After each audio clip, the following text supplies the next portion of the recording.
Tell me about kaleidoscope addiction theories back in the day. Kaleidoscope addiction theories? That's an interesting topic.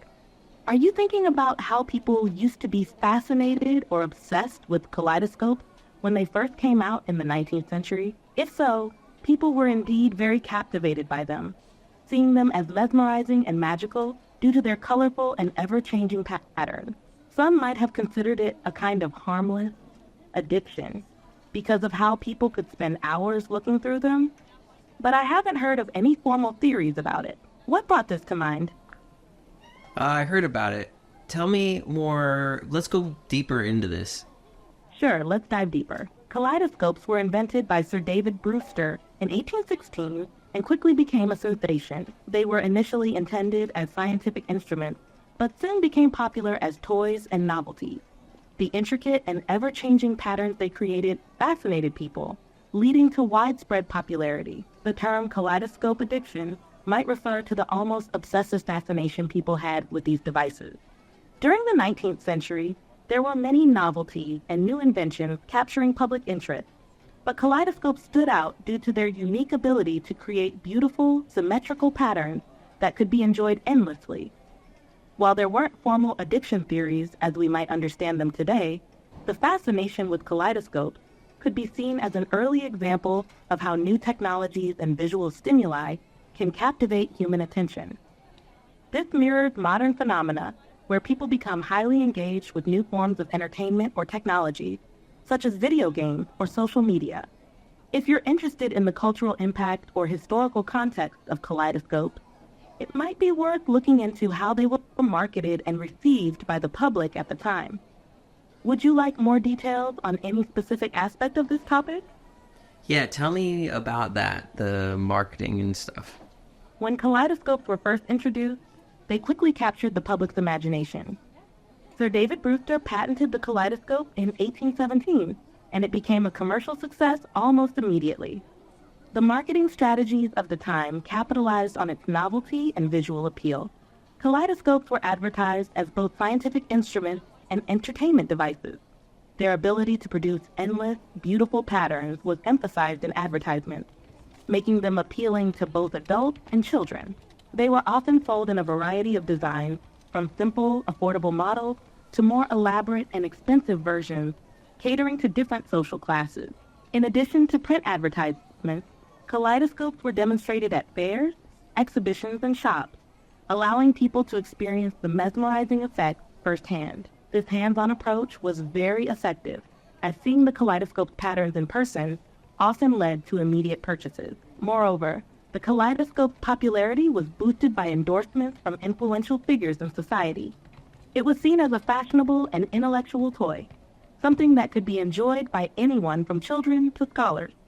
This broad appeal helped sustain its popularity over time. Do you think the fascination with kaleidoscopes back then compares to any modern gadgets or trends? Yeah, definitely. That's why I was kind of interested in it. That makes sense. The way kaleidoscopes captivated people is a lot like how we get hooked on new gadgets and trends today. Just like how the kaleidoscope combined art, science, and entertainment, many modern devices blend these elements to capture our interest.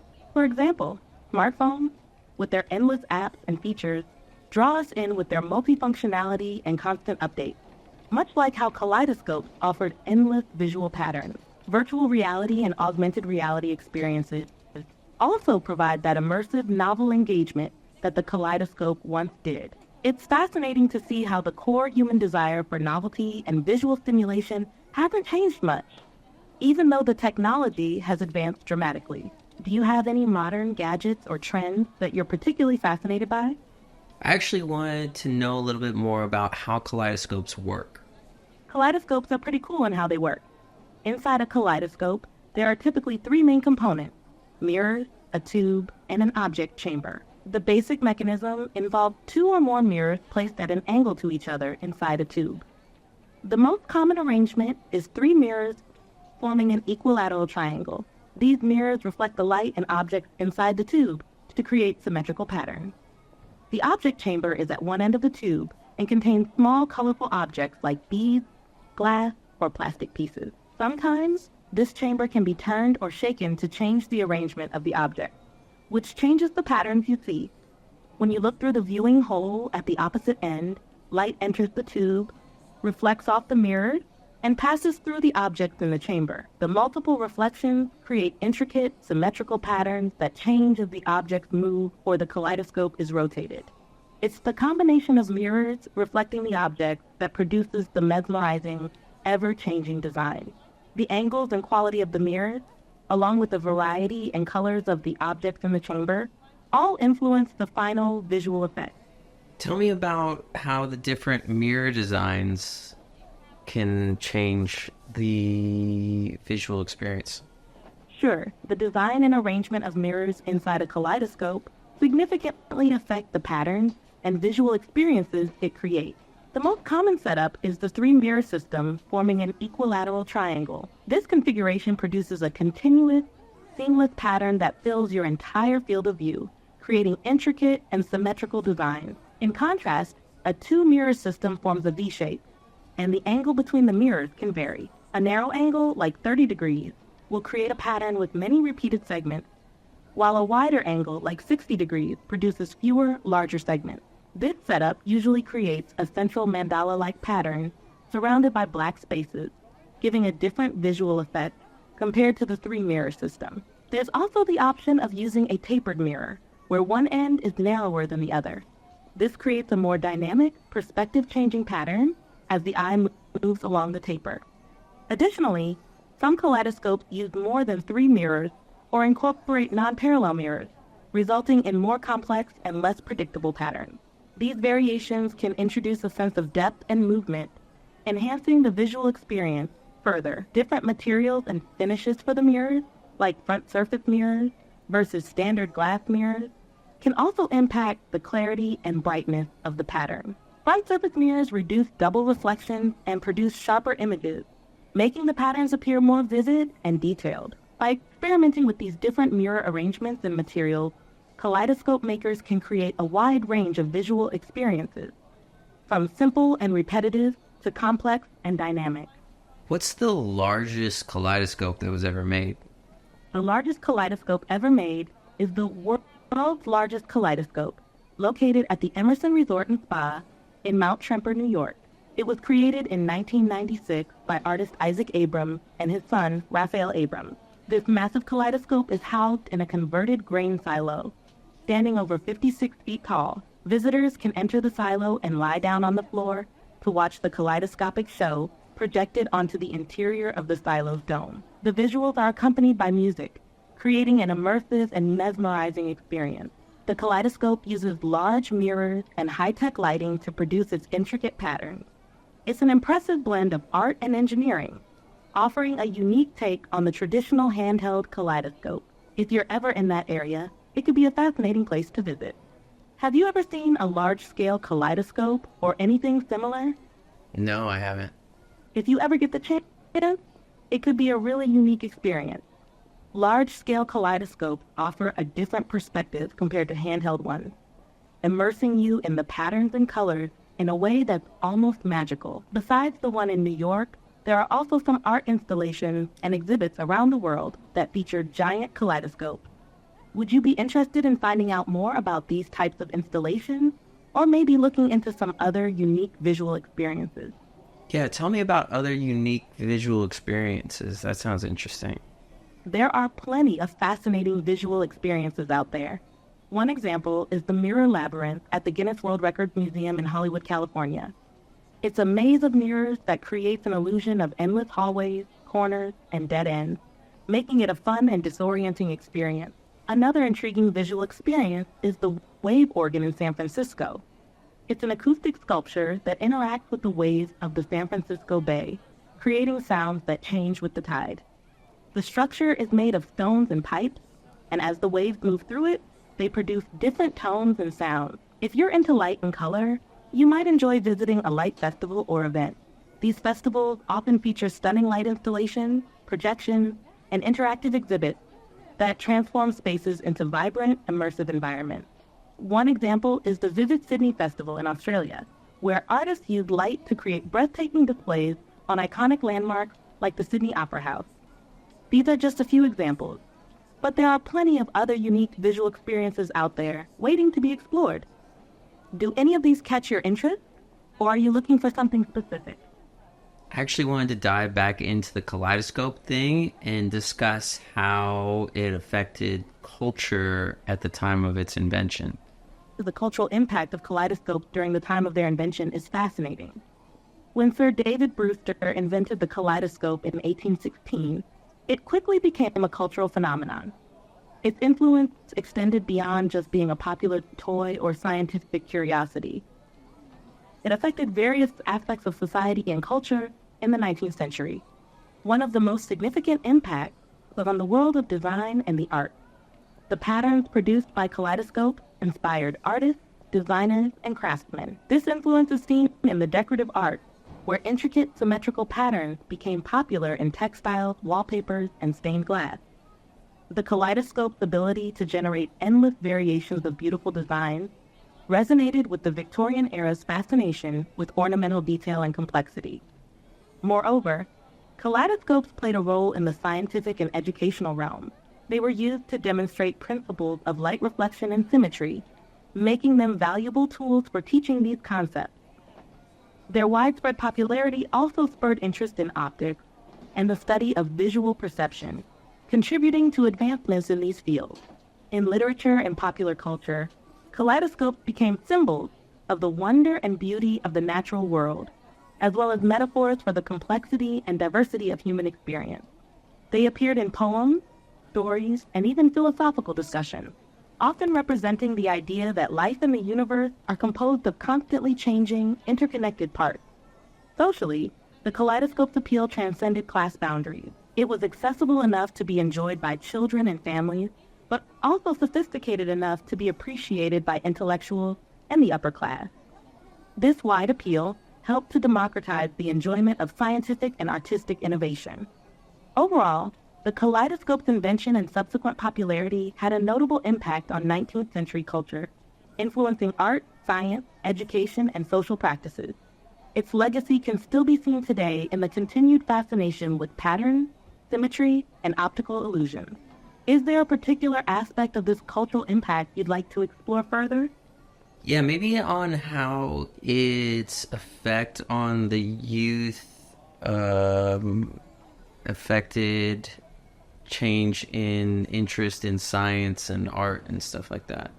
The introduction of the kaleidoscope had a notable impact on the youth of the 19th century, sparking changes in their interest in both science and art. Here's how it influenced these areas. Interest in science. The kaleidoscope served as an accessible and engaging way to introduce children to the principles of optics and light. Its ability to create endless symmetrical patterns through simple reflection fascinated many young minds. This fascination often translated into a broader interest in scientific exploration and experimentation. Schools and educators use kaleidoscopes to teach concepts like reflection, refraction, and symmetry, making abstract scientific principles more tangible and understandable for students.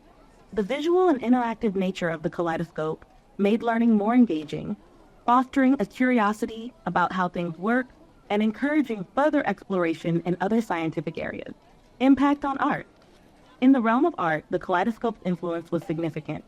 It provided a new source of inspiration for young artists and designers who were captivated by the intricate patterns and vibrant colors produced by the device.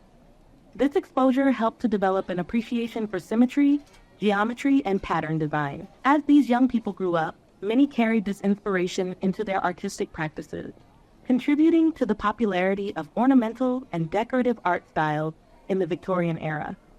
The kaleidoscope's influence can be seen in various forms of art from that period, including textiles, wallpapers, stained glass, and jewelry design. Its patterns encouraged experimentation with color, form, and symmetry, laying the groundwork for future artistic movements that emphasized abstraction and decorative elements. Educational tools, kaleidoscopes also became popular educational tools. Their ability to combine fun with learning made them effective in holding the attention of young learners. Teachers used them not just to explain scientific concepts, but also to inspire creativity and critical thinking. The hands-on nature of kaleidoscopes allowed children to explore and experiment on their own, fostering a sense of discovery and innovation. Cultural impact. The widespread fascination with kaleidoscopes among the youth also had a broader cultural impact. It reflected and reinforced the era's values of curiosity, discovery, and appreciation for beauty. The device was a perfect embodiment of the Victorian spirit of exploration and the quest for knowledge, both in the natural sciences and the arts. This cultural backdrop encouraged young people to pursue interests in various fields, blending scientific inquiry with artistic creativity. Overall, the kaleidoscope played a key role in shaping the educational and cultural experiences of 19th century youth. By bridging the gap between science and art, it helped to cultivate a generation that valued both analytical thinking and creative expression. Tell me more about the fears of the public at the time around kaleidoscope addiction. While there isn't much documented evidence of widespread fears, specifically about kaleidoscope addiction, there were broader societal concerns during the 19th century about the effects of new inventions and leisure activities on public behavior and morality. Here's how these concerns might have translated to the kaleidoscope. Fear of overstimulation. During the Victorian era, there was a growing anxiety about the effects of overstimulation on the mind and body. The kaleidoscope, with its constantly changing colorful patterns, might have been seen as a source of sensory overload, especially for children. Parents and educators could have worried that spending too much time with kaleidoscopes would distract young people from their studies and other productive activities. Impact on morality. Victorians often linked leisure activities with moral behavior. There was a belief that idle hands and minds could lead to moral decay. As with other popular novelties of the time, there might have been concerns that an obsession with kaleidoscopes could lead to laziness or moral weakness. These fears were part of a broader discourse on the dangers of excessive leisure and the need for productive, morally upright pastimes. Health concerns. There were also health-related fears. People of the time were sometimes concerned about the potential negative effects of new visual technologies on eyesight and mental health. The mesmerizing patterns of a kaleidoscope might have been thought to strain the eyes or even affect mental stability if viewed for too long. This parallels concerns in later eras about the effects of prolonged exposure to screens and digital media. Economic and social impact. Finally, there might have been economic concerns. The rapid popularity of kaleidoscopes could have been seen as a passing fad, leading to worries about the financial impact on families spending money on such novelties. Additionally, there could have been fears about the social impact, with people possibly spending more time isolated with their kaleidoscope rather than engaging in social or communal activities. While these fears were likely not as pronounced or widespread as with some other phenomena, they fit within a broader context of 19th century anxieties about technology, leisure, and moral behavior. The kaleidoscope's impact, however, was largely seen as positive, inspiring creativity and curiosity in both science and art. Tell me about what was happening in the world at this time. During the early 19th century, when the kaleidoscope was invented, the world was undergoing significant changes in various areas. Here are some key historical and cultural events and trends from that time. Industrial Revolution. The Industrial Revolution was in full swing, transforming economies, societies, and daily life. Innovations in manufacturing, transportation, and communication were rapidly changing the landscape. Factories, steam engines, and railways were becoming common, leading to urbanization and shifts in labor patterns. Scientific advancements.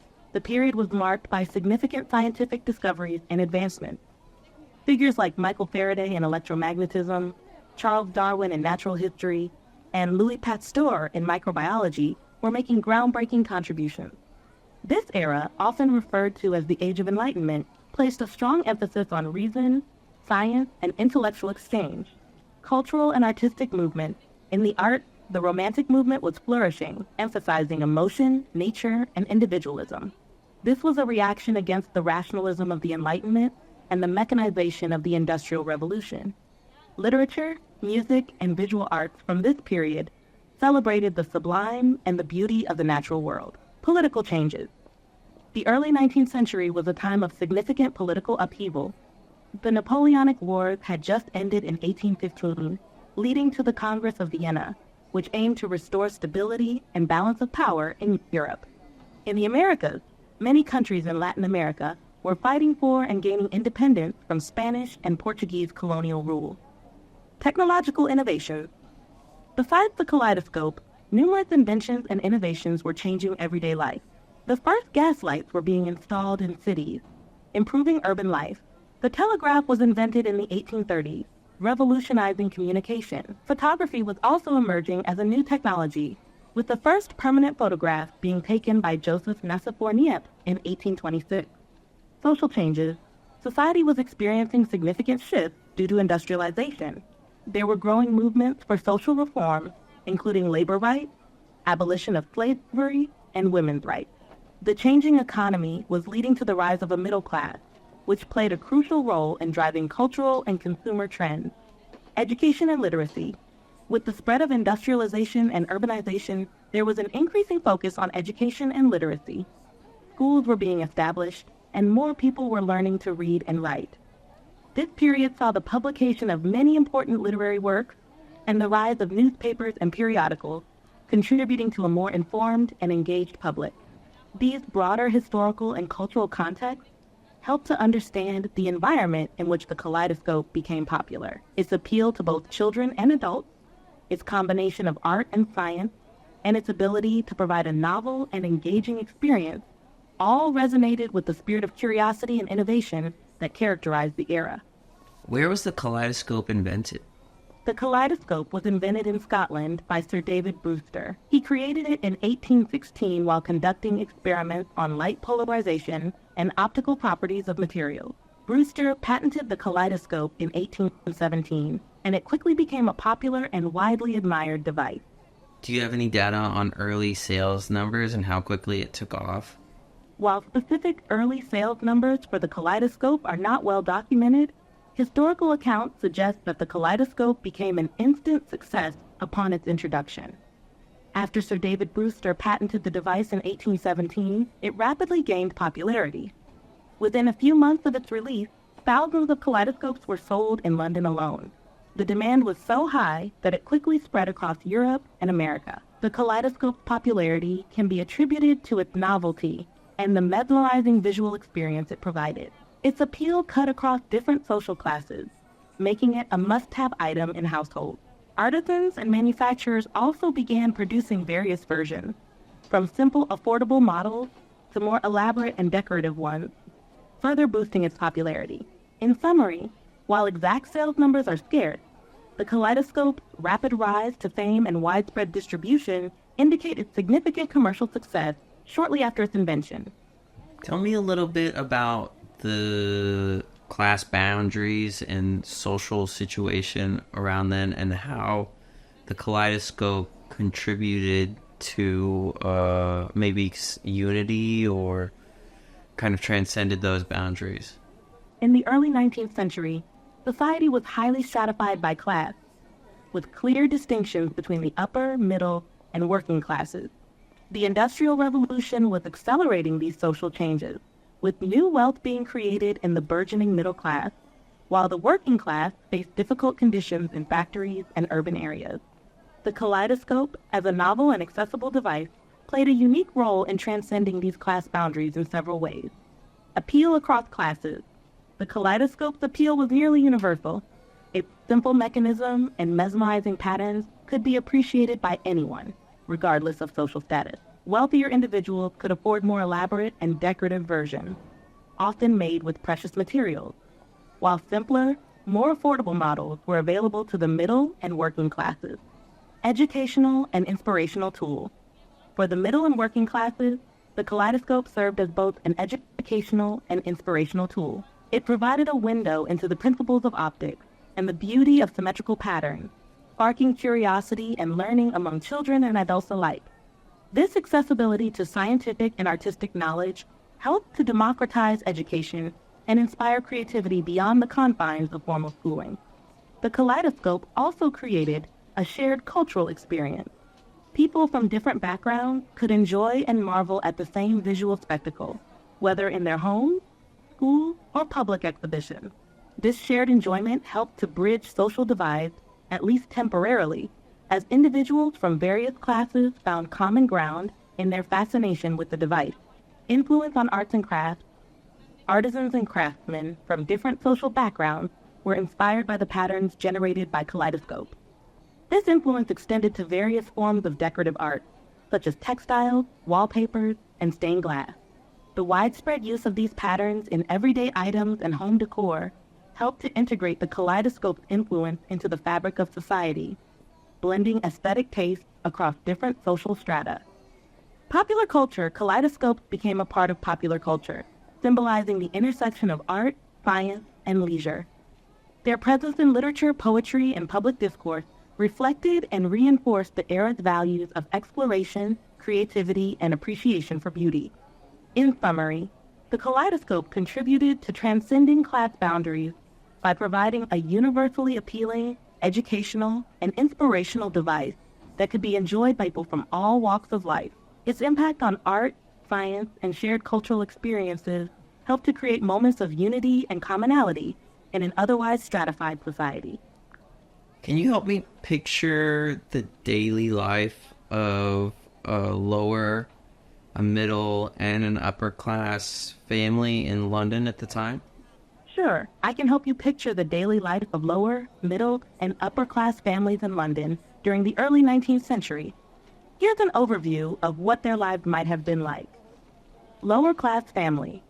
Daily life for a lower class family in London during the early 19th century was often challenging. Many families lived in overcrowded and unsanitary conditions, with entire families sharing small cramped rooms in tenements or slums. The father typically worked long hours in factories, docks, or as laborers, while the mother might take in laundry, sewing, or other piecework to contribute to the family income. Children often worked too in factories, as street vendors, or in other menial jobs. Starting from a young age, their diet was simple and often insufficient, consisting mainly of bread, potatoes, and occasionally meat or fish when they could afford it. Access to clean water and proper sanitation was limited, leading to frequent health issues and high mortality rates. Especially among children, leisure time was scarce, but when possible, families might attend local fairs, markets, or inexpensive entertainments like public parks. Religious services also provided a sense of community and respite from daily struggles. Middle-class family, a middle-class family in London, enjoyed a more comfortable and stable lifestyle. The father typically worked in a professional occupation, such as a clerk, teacher, shopkeeper, or business owner. The mother usually managed the household and might oversee a few domestic servants if the family could afford them. They lived in more spacious and well-maintained homes, often in suburban areas with better air quality and amenities. Education was a priority, and children attended school, with boys continuing to higher education or apprenticeship and girls receiving lessons at home or attending girls' schools. Their diet was varied and nutritious, including meat, vegetables, and imported goods like tea and sugar. Dining together was an important family ritual, and meals were often more elaborate. Leisure activities included reading, attending theater performances, and participating in social clubs or societies. The family might own a kaleidoscope, which would be a source of entertainment and curiosity, reflecting their interest in science and the arts. Upper-class family. An upper-class family in London lived in grand houses or mansions, often with extensive grounds and numerous domestic staff. The father might be a landowner, high-ranking government official, or a successful businessman. The mother's role was to manage the household staff and participate in social and charitable activities. Their homes were lavishly decorated, reflecting their wealth and status with fine furniture, art, and luxurious textiles. Education was highly valued, with private tutors for younger children and prestigious schools or universities for older ones.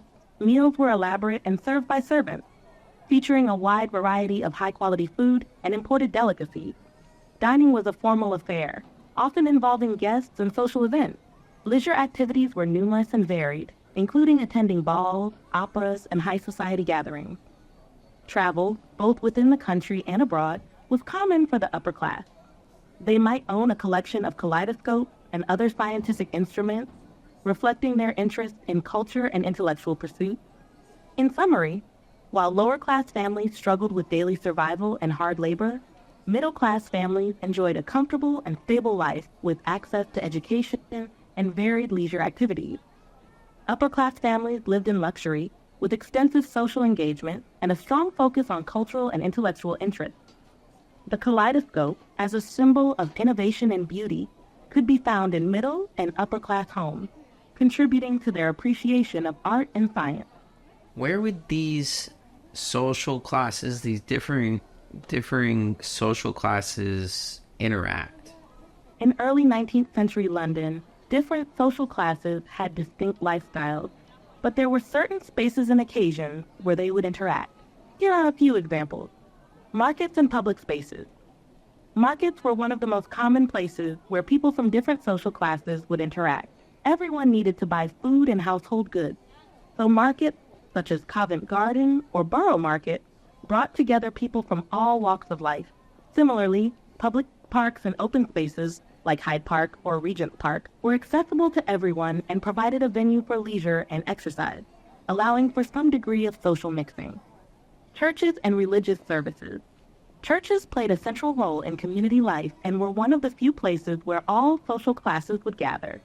While wealthier families might attend services at more prestigious churches and have reserved pews, the overall environment of worship created opportunities for people from different backgrounds to be in the same space. Public festivals and celebrations. Events such as fairs, public celebrations, and festivals were common in 19th century London and attracted a wide range of attendees. These events provided entertainment for all classes and often included parades, street performances, and various amusements that appealed to both the rich and the poor. Theaters and public entertainment. Theaters and other public entertainment venues, such as music halls, were places where social classes could mix. Although seating was often segregated by price, with the wealthy sitting in the best seats and the poorer attendees in the gallery or standing areas, these venues still brought people from different classes together to enjoy the same performances. Workplaces and employment. While there were clear distinctions in the types of jobs held by different classes, workplaces in the industrial era often brought people from various backgrounds into contact. For example, a middle-class manager or shop owner would interact with working-class employees. Similarly, domestic servants in upper-class households had daily interactions with their employers, albeit within a strict hierarchy. Educational and charitable institutions, schools, and charitable organizations sometimes provided opportunities for interaction across classes. Middle and upper-class individuals often engaged in philanthropic activities, supporting schools, hospitals, and other institutions that serve the poor. This involvement sometimes brought them into direct contact with those they were helping. While these interactions were usually limited and occurred within the context of established social hierarchies, they did provide some points of contact between different social classes in early 19th century London. The degree of interaction varied, and social mobility was limited, but these shared spaces and activities played a role in the complex social fabric of the time. Did the church have any specific opinions on the kaleidoscope? There isn't much documented evidence to suggest that the church had strong, specific opinions about the kaleidoscope during the early 19th century. The kaleidoscope was primarily seen as a scientific instrument and a source of entertainment, and it did not typically intersect with religious doctrines or moral teachings in a way that would prompt significant commentary from the church. However, the broader context of the time might provide some insight. During the Victorian era, the church often took stances on various social and moral issues, particularly around the use of leisure time and the influence of new inventions. Generally, the church advocated for activities that were seen as morally uplifting and beneficial to personal development. Given the kaleidoscope's educational value and its ability to inspire wonder and curiosity about the natural world, it is likely that the church would not have had major objections to it. The kaleidoscope's role in teaching principles of light and reflection, and its appeal to a sense of beauty and symmetry, would align with the era's appreciation for the natural world's order and design, which many religious leaders saw as evidence of divine creation. In summary, while there may not have been specific church doctrines or widespread religious opinions focused on the kaleidoscope, it likely fit comfortably within the broader acceptance of scientific exploration and educational tools of the time. What were other common toys at the time for kids in London? In early 19th century London, Children had a variety of toys that reflected the era's craftsmanship and emerging industrial capabilities. Here are some common toys from that period. Dolls. Dolls were very popular among children. They were made from materials such as wood, wax, porcelain, or cloth. These dolls often came with elaborate clothing and accessories, and some were designed to look like miniature adults. Toy soldiers. Toy soldiers made from lead, tin, or wood were common among boys. These toys allowed children to recreate military scenes and battles, reflecting the period's fascination with military prowess. Wooden toys. Wooden toys, such as building blocks, rocking horses, and pull-along animals, were widely available. These toys were durable and often handcrafted, making them treasured possessions. Puzzles and board games. Puzzles, including jigsaw puzzles and other types of educational games, were popular. Board games like chess, checkers, and snakes and ladders, an early version of chutes and ladders, were enjoyed by families and helped develop strategic thinking. Books and printed materials. Books, illustrated stories, and educational pamphlets were increased through advances in printing technology. These materials often combined entertainment with moral lessons or educational content. Spinning tops and marbles.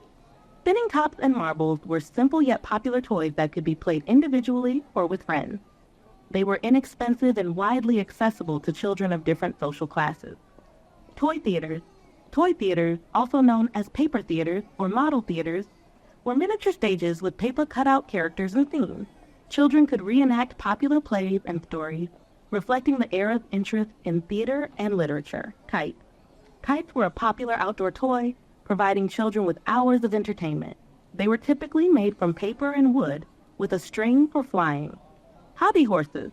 Hobby horses, which were stick-mounted horse heads that children could ride and pretend to gallop around on, were popular, especially among younger children. Hoops and sticks. Rolling a hoop with a stick was a common outdoor game. This simple activity was both fun and good exercise, and it was a common sight in parks and streets.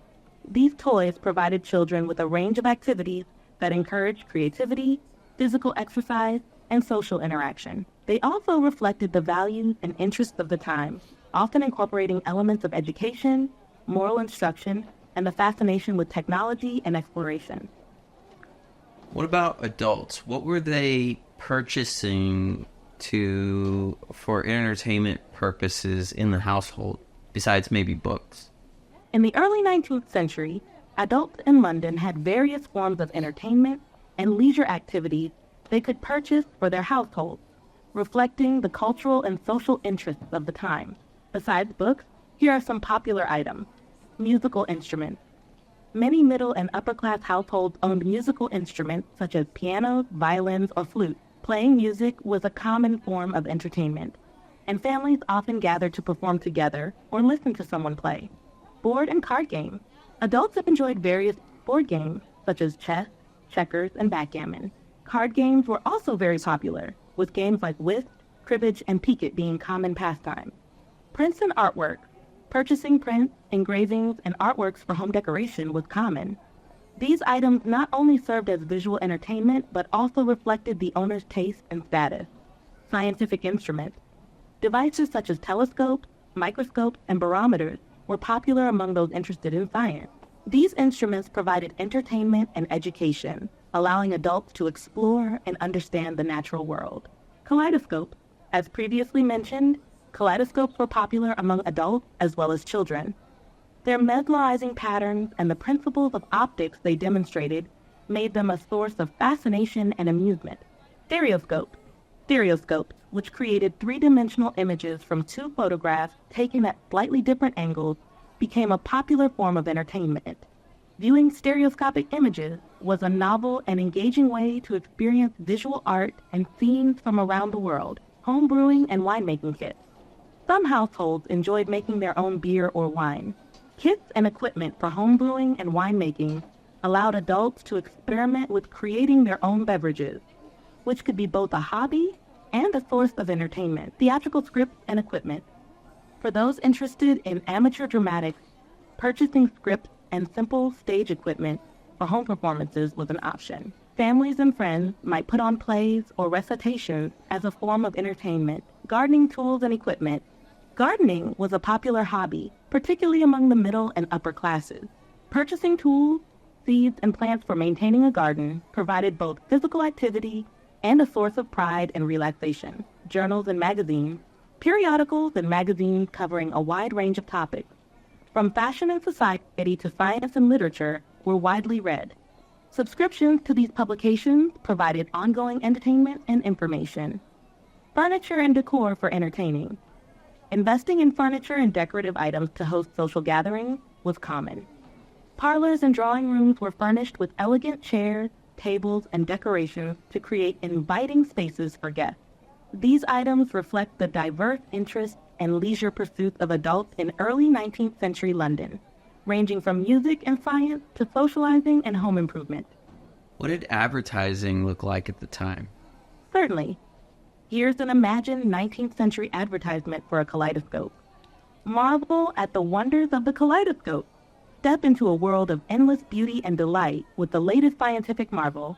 Discover the magic. Experience the captivating, ever-changing patterns created by the ingenious design of the kaleidoscope. Perfect for both the curious mind and the lover of art, this delightful instrument will provide hours of fascination for all ages.